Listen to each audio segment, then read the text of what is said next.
Great. Well, thank you, everybody. I know that we all love animals, and we've got the staff animals just outside hovering around. And so we want to do a really big welcome. We do this voluntary and only for a donation, of course, to the Florida Wildlife Hospital and Sanctuary. So this is their second time here, and we're delighted to have them back. And we're going to welcome Lindsay, blue shirt. Green shirt is Joyce. Hi, Joyce. We've got Pat in the pink. Hello, Pat. Hi, Pat. And that leaves Barb. Barbie. Where is she? She's hiding. She's the shy one. Okay. And we're delighted. You're going to meet Wink. Oh. Yes. Chuck's our winker, aren't you, Chuck? Yeah. So we'll hear the story of why Winks wink. Why he winks permanently. I'm winking away. Oh. We got Corey, we got a flying squirrel, and we've got a gopher tortoise. Yes, but I'm doing a bad job at the animals. I'm going to leave it to the professionals. Now, Lindsay, you've got a loud voice. I do. If anybody can't hear me in back, let me know and I'll switch over to the mic, but I'm used to sort of yell talking. If we give you a clap, will it scare the animals? Corey. Quiet clap. We don't want to bother. Let's do a little quiet clap. So just do this. Yeah. Just do this and Yes, and our burrowing owl. It will bother our body. Hello, everyone. Thank you so much for having us here. We are really excited. Before we get into our owls, we are going to tell you a little bit about the Florida Wildlife Hospital in case you haven't heard of us before. Our mission is to take sick, injured, and orphaned animals and return them to their homes back in the wild. That is primarily what we do at the hospital. You're going to meet a few of the animals that can't go back to the wild. But last year, we took in over 6,000 animals that we rehabilitated. And so we are mostly a hospital. We can't do tours at our facility because that would stress out our patients. But we get to come to other places in the community to tell people about our awesome Florida wildlife. And despite the fact that we are licensed by both state and federal agencies to do what we do, it's not legal to take in wildlife on your own. All of our operation is funded by members of our amazing community. So donations, people get things off our wish list, and so we really appreciate everybody in Brevard because we could not do what we do without people like you guys. And so we've been open since 1973, and wildlife rehab has come a really long way. So it used to just be out of somebody's house, and now we have a formal hospital facility. We've got new treatments like doing laser therapy and wound vacuums for some of our patients. We have 5 acres with all kinds of outdoor housing so that seabirds that are out on the water have a pond, otters that like to swim have a pond, things that like to climb have lots of climbing structures. So there's a lot that goes on behind all of our wildlife rehab. About our owls, which are my favorite, so I'm really excited to tell you about them today. There are around 222 species of owls in the world, but that changes because people like to split them and lump them together again. We're really going to focus on the 5 types of owls that you can see here in Brevard County. So if you hear or see an owl, we're going to go through each type so that you know how to tell which one is which. Things that we're going to talk about, they are raptors, not that kind of raptor. They are raptors, which means birds of prey, birds that eat meat. So things like eagles, hawks, falcons, owls are all considered raptors. I remember the first time I heard that word and I was like, what now? What are you doing? But yes, raptors refers to our carnivore birds. These guys are nocturnal, so they're out at night. It makes it a little bit more difficult to see them. We do have one species of owl here in Florida that's actually out during the daytime, and that's the burrowing owl. So So not all owls come out at night, but most of them do. And then we're gonna get more in depth into their eyes, ears, feathers, feet, and beaks, because all of these features on them are specialized for them to be excellent at what they do. Or actually, the ear part. So they have brains that are designed to process sound. They can use their hearing to figure out where their food is, where their predators are. Hearing and sight are like their two most important senses. Their feathers are also special, because again, everything about them is special. We're gonna bring around some feathers, but unlike other birds, the edge of their feather is feathered. So it's kind of broken up, and that allows them to be silent when they fly. So if you hear a pelican taking off, there's like that flap, flap, flap, or other small birds, you can kind of hear the noise when they're making. When an owl flies, it is perfectly quiet. So really cool thing, and we're gonna be able to see the difference in the sound of birds flying. Oh boy.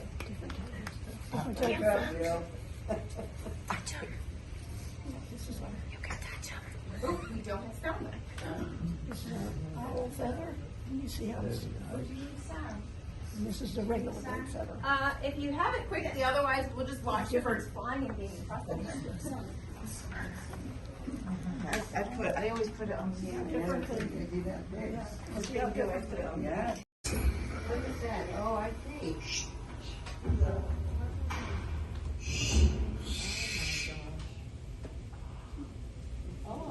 No sound when the owl flies. So really impressive feature that they are able to do that, because that's not something all birds can do. They also have special feet.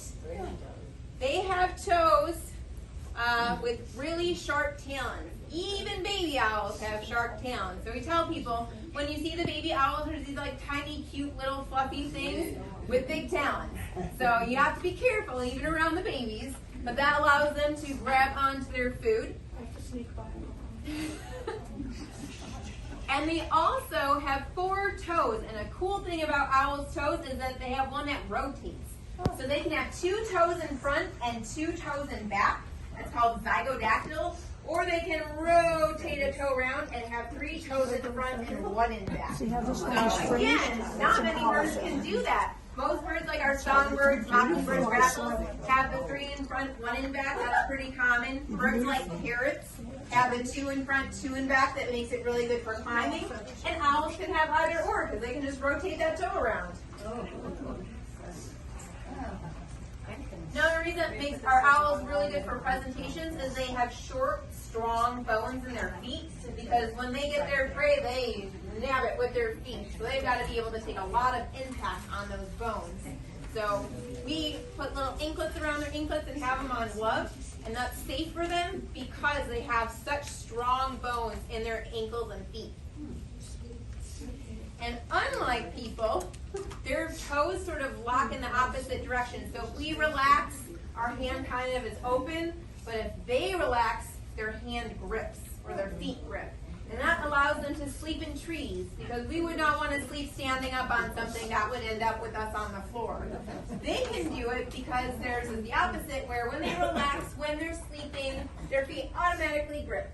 So it makes it safe to be up high in those treetops. Their beaks are also special compared to other birds. So you'll notice that their beak, instead of coming straight out when you think of like a crow or a great blue heron, actually curves downward. And that curved shape is really good for tearing and ripping food apart. They're carnivores, they eat meat. The top one overlaps the bottom one, and it curves down. Thank you. The downward curve also gives them better vision, because if you think if you're holding something in your beak here, it's like right in front of your eyes. But if your beak comes down here and you're holding something, your vision is there. And like we said earlier, their vision is really important. It's one of their most important senses. They can see so much better than we can. So that downward beak allows them to keep their vision open as well. Before we go into all of our behaviors, we talked about some of their behavioral things like being nocturnal. And our first animal that we're going to bring out is also nocturnal, but this is a mammal. And that's one he wants to.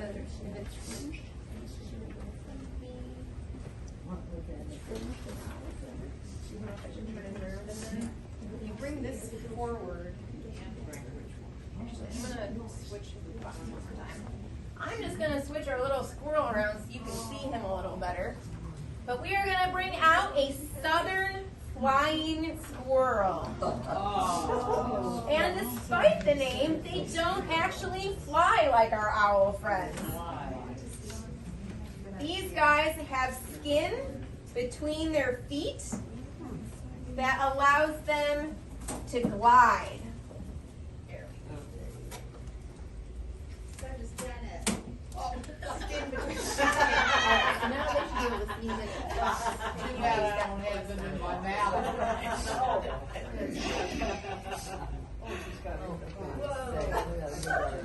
So I can see our flying squirrel. Again, flying squirrels don't actually fly, they glide. They have a big flap of skin that goes from their front foot down to their bottom foot that they can expand, kind of like base jumpers, skydivers do. But that loose skin is called the patagium, and it allows them to catch lots of air. And so this little guy's story is somebody was out at the park and he ran onto them. Where is he? In his box? In the little box. Oh, he's sleeping. It is not normal for a wild animal to run onto a person. So what probably happened is that this animal was orphaned and somebody found him and thought, oh, I'll do a really good thing and I'll raise him since he doesn't have his parents. But they didn't do it right. So there is a right way and a wrong way to raise baby animals. And if they learn that people are their caretakers, then they'll run up to them in the wild. Gosh, let's go. That is not safe because, one, what if it ran onto like a baby or into somebody's carrier? Like, you don't want wild animals running into people. And two, it's not safe for him because you don't know that the people he's running onto are nice and will do small. But I'll go on to talking about some of our other animal behaviors. Owls are terrible at building nests. And that's one of the reasons we get so many baby owls in is during storms and things, their nests fall apart and the baby owls just fall out of the tree. So one of the things we do is try to put them back with their parents. An owl mom is always going to be a better mom for an owl, and we are. There are 5 different kinds. Eastern screech owl is the smallest we have. Burrowing owl, a little bit bigger. Barn owl, a little bit bigger. Barred owl, a little bit bigger. And the great horned owl is the one that gets like up to 2 feet tall. So a lot of people look at that guy and he looks kind of like our great horned owl. He's got the feather tufts up here and think that that's the baby. Showing off. But he's got all of his adult feathers in. When they're babies, they're white and fluffy. So when those guys are babies, they're about the size of 2 tiny little cotton balls. Learn more about each one. Our smallest one comes in 2 color morphs. They can either, 3 color morphs. They can either be gray, red, or brown. Wink is a brown morph, and it depends on what kind of trees are in the area. So if you have a lot of pine trees, they tend to be more red or brown because that blends in with the reddish bark of the pine tree. But if you have a lot of oak trees with gray bark, then you get more gray owls because they want to camouflage and blend into those bark and trees. Can we come and see and wink at Janet? I can't. Oh, perfect. I can't see. Whoa. Closer. We've got housekeeping just here if he does anything. And this is. Oh, isn't that adorable? These guys aren't little. It's a Screech Owl. They do have the feather tufts, although I think they are a little back right now and hard to see. Oh, they're beautiful. These guys actually do great in urban areas because they eat palmetto bugs lizards, the other little things that are attracted by porch lights. So you can put up a nest box for these guys, and if you get a pair, they're mostly monogamous. They'll come up year after year and raise their babies. But these guys do great. Yeah. Yeah.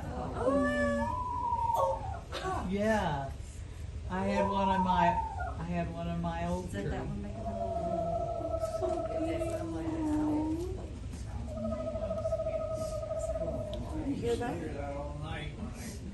So they don't actually usually make a loud screeching noise like their name says. They have a fun, soft trilling noise that they make. So if you hear kind of the trilling sound, that is our eastern screech owl. And so we get a lot of screech owls in. We raise a lot of baby screech owls. And it costs about $5 a day to get all the mice and rats and things that we need for our owls. So raising a baby owl costs about $250 to raise them up from when they're little ones to when they're getting released and fully grown. Oh. He's And beautiful. so this is Link, which I think you guys have all got to see.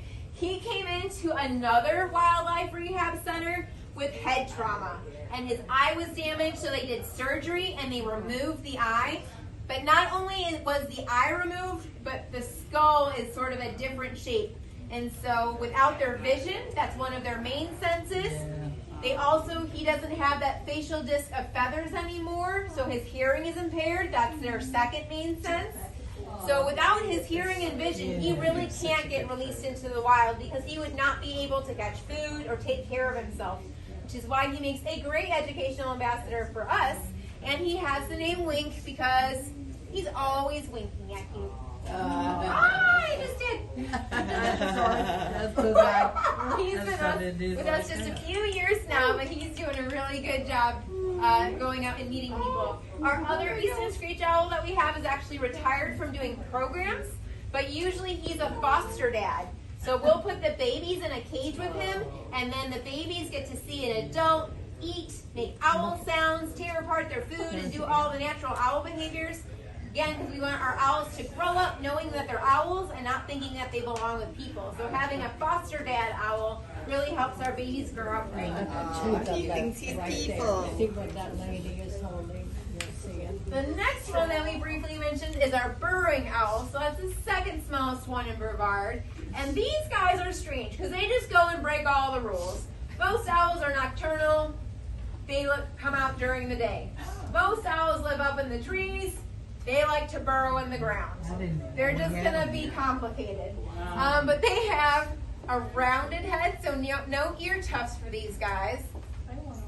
And Joyce, if you want to bring out Batman, this is probably a good time to talk about him. I didn't even know they had him in this part of the country. We I know have, out west it's farther south in Brevard. So we've only gotten a couple at the hospital, and it's usually like, one was in a Home Depot potted plant that got transferred up here. So farther south we have them. And if you want to grab a towel to put under his And owl, Lindsay, the owl was in the potted plant, or yes, the owl was in owl, and he arrived at Home Depot.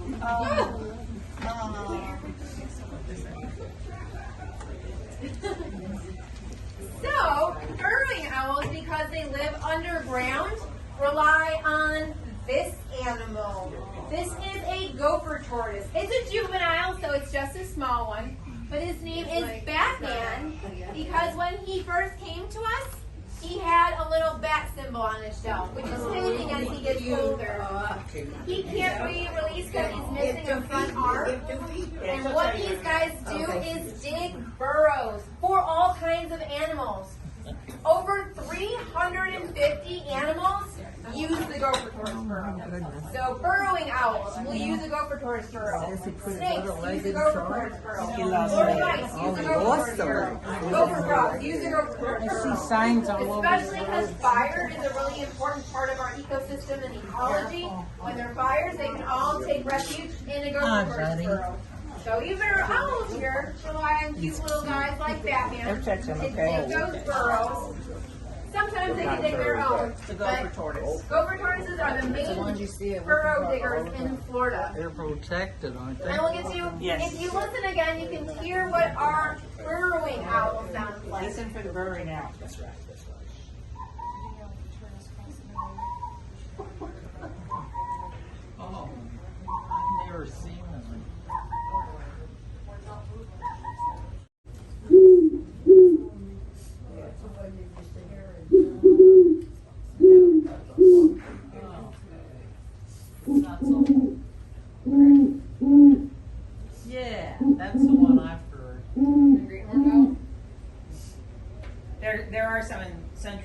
I live in Century, and there's 2 right across the street from me in the park, so I know that they're in this area. So, big owl. If you see a really big owl, yellow eyes, ear tufts, that's going to be your great horned owl, and they make the hooing noise. Do they often sit on high open places? Yes. Because Yes. I've seen them sit on TV antennas. And some like On the roof. power lines or the light Yeah. posts and things, they'll stand at the top of those. Open branches of pine trees.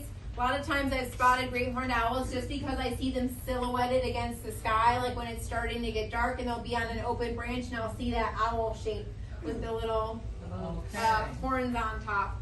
And so that's probably I've spotted them most often at dusk, just their silhouette when I see them.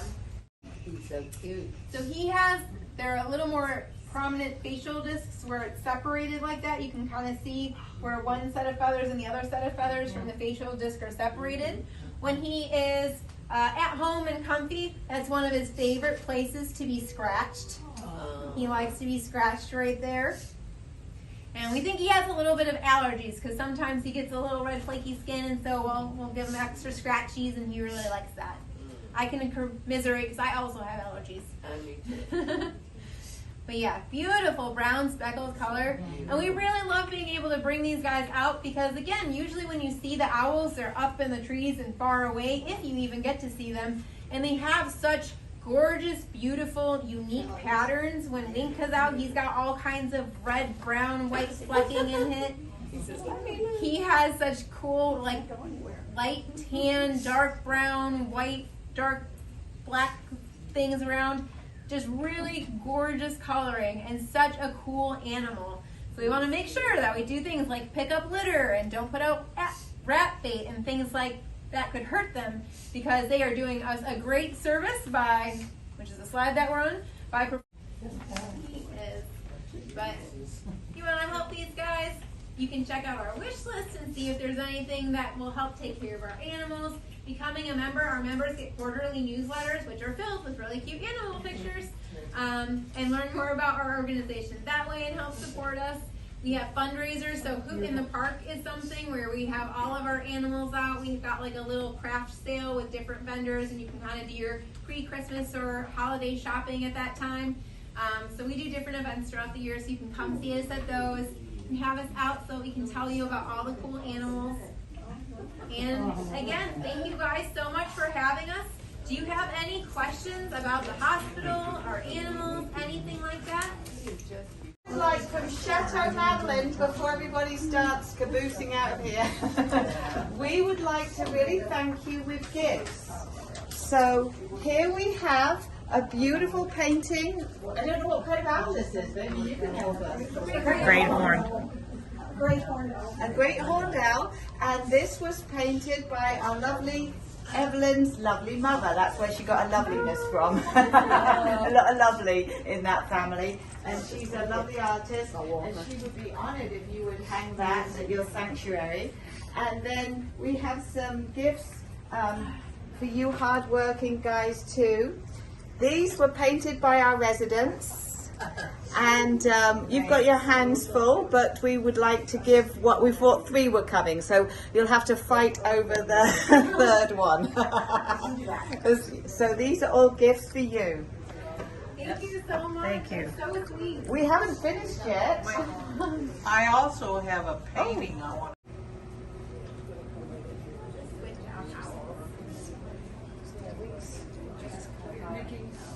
Mickey, you have to go back.